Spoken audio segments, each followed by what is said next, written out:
Hello बच्चों लोग। हाँ, तो ये वीडियो मैं इसके लिए बना रहा हूँ कि आप लोग को पेपर कैसे लिखना है। अभी देखो, अभी आप लोग एग्जाम सेंटर पर पहुँच जाओगे, ठीक है। 15 मिनट पहले आपको पेपर मिलेगा। अभी 15 मिनट पहले आपको क्या करना है कि आपके हाथ में पेपर आते ही क्वेश्चन नंबर 1 को नहीं देखना है। क्वेश्चन नंबर 1 देखोगे आप पैनिक हो जाओगे। उसमें मार्क्स ज़्यादा मिलते भी नहीं, 20 मार्क का पूरा केस स्टडी रहेगा, हो सकता है नया हो, कुछ भी हो, उसको देखना ही नहीं। तुमको नहीं पता उसमें क्या लिखा हुआ है, ठीक है। तो तुम क्या करो, क्वेश्चन पेपर को सीधा आते ही तुम्हारे हाथ में उसको उल्टा कर दो, ठीक है, पलटी कर दो। अब क्वेश्चन नंबर 6 से देखना चालू करो। देखो, क्वेश्चन नंबर 6 में ए बी रहेगा 10-10 मार्क का। क्वेश्चन नंबर 5 रहेगा 10-10 मार्क का ए बी। क्वेश्चन नंबर 4 में रहेगा A B C 5 and 10 marks का। Question number 3 20 marks, question number 2 20 marks, ठीक है। लास्ट में क्वेश्चन नंबर 1। अब देखो, तुमको ना स्टार्ट में ना क्वेश्चन नंबर 6 5 4 देखना है पहले, ठीक है। अभी इसमें तुमको कितने क्वेश्चन मिल जाएंगे, 2 2 4 एंड 3, 7 क्वेश्चन टोटल मिल जाएंगे। अब 7 क्वेश्चन में ना कम से कम आपको दो तीन तीन कम से कम मिनिमम 3 क्वेश्चंस आपको कैसा रहेगा कि आपको देखा देखा क्वेश्चन मिलेगा जो आपने पढ़ा हुआ है। ऐसा नाम चेंज करेगा, अमाउंट चेंज करेगा, लेकिन बाकी सारी चीज़ें सेम रहेगी, ठीक है। कॉन्सेप्ट्स वही रहेंगे। तो आपको सबसे पहले ना वो चीज़ें अटेंड करनी है जो आपको आती है उसमें से, ठीक है। तो उस पर पहले ना टिक मार देना। फिर उसके बाद ना उस 15 मिनट में ना तो एक कम से कम एक आध दो क्वेश्चन ना तुम सॉल्व कर लो वहाँ पे। फ्लो उसका बना लो कि मैं इसको ना ऐसे ऐसे ऐसे इसको करके सॉल्व करूँगा, ठीक है, सॉल्व करूँगी, ठीक है, वैसा कर लो आप लोग। फिर उसके बाद ना जब आपका 15 मिनट फिनिश हो जाएगा ना, तो आपके पास आंसर शीट आते हैं ना, आपके पास एक दिमाग में तो रेडी रहेगा कि मुझे इस क्वेश्चन का ऐसे सॉल्व करना है।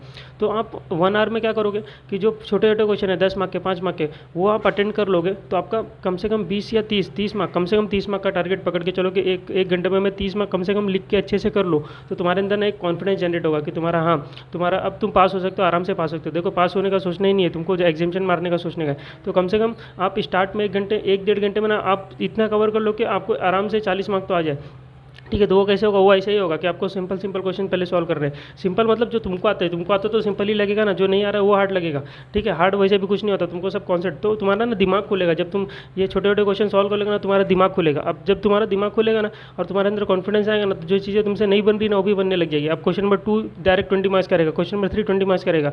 हो सकता है देखो जैसे एमटीपी में बहुत सिंपल क्वेश्चन आ गया, कॉस्टिंग का लेना देना ही नहीं था उस क्वेश्चन से, लेकिन बहुत सिंपल क्वेश्चन था, ठीक है। तो वैसे वैसे क्वेश्चन भी आ जाएंगे तुम्हारे एग्जाम में। तो वो तुमको ना एकदम आराम से उसको हैंडल करना है कि हाँ ये सिंपल क्वेश्चन नया रहेगा, लेकिन तुमको डरना नहीं है, उसमें कुछ नहीं रहता है।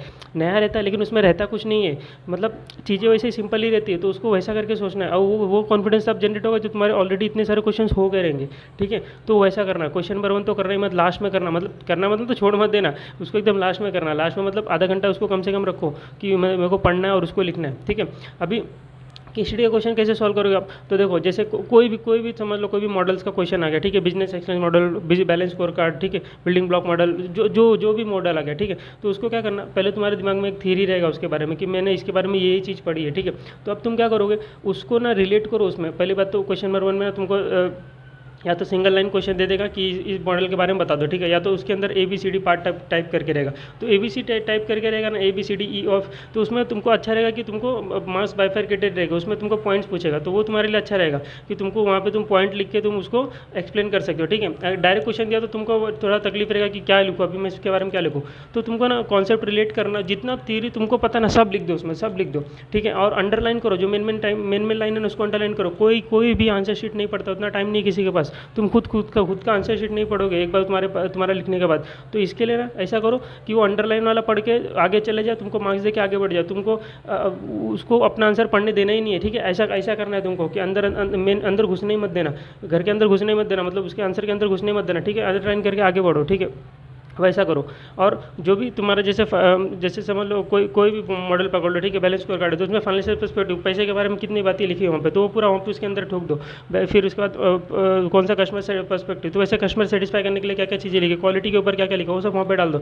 ऐसे एक एक चीज़ें को रिलेट करके वहाँ पे लिखो। ऐसा करके आप क्वेश्चन नंबर 1 करो, ठीक है। लेकिन वो तब तुमसे बनेगा जब तुम्हारा दिमाग खुलेगा। दिमाग कब खुलेगा, जब तुम सारी चीज़ें कर लोगे पहले से, पैनिक नहीं रहोगे। तो एग्जाम में पैनिक होना ही नहीं है, पैनिक होकर कुछ मतलब है भी नहीं। क्या मतलब है, 3 घंटा तुमको अच्छे से देने का है ना, पैनिक हो जाओगे तो क्या कुछ मिलने वाला है, क्या नहीं मिलने वाला है ना, वापस देना पड़ेगा, नहीं देना ही नहीं वापस। इसके लिए क्या करना है तुमको, पैनिक बिल्कुल नहीं होना, ठीक है। तो ये मेरी तरफ से ये तुमको स्ट्रेटजी फॉलो करना चाहिए और तुम अच्छे से स्कोर कर पाओगे एग्जाम में, ठीक है। 60 मार्क्स का कम से कम सोचो कि ICAI 40 मार्क पे नहीं पास करता है, 60 मार्क पे पास करता है, 60 मार्क पकड़ के चलो, ठीक है।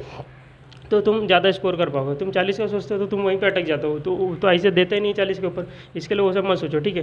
तुम्हारे और पेपर तुमको पूरा पूरा अटेम्प्ट करना है, चाहे कुछ भी हो, तुमको पूरा लिख के आना, कुछ भी लिख के आओ, लेकिन तुम पूरा लिख के आओ। तुमने कॉस्टिंग पढ़ा ना, इतना सारा चीज़ें पढ़ी है ना, तो कुछ ना कुछ तो तुम लिख ही लोगे, ठीक है। लिख के आओ, अपने ऊपर कॉन्फिडेंस रखो, ठीक है। जैसा मैंने बोला वैसा स्टार्ट करना।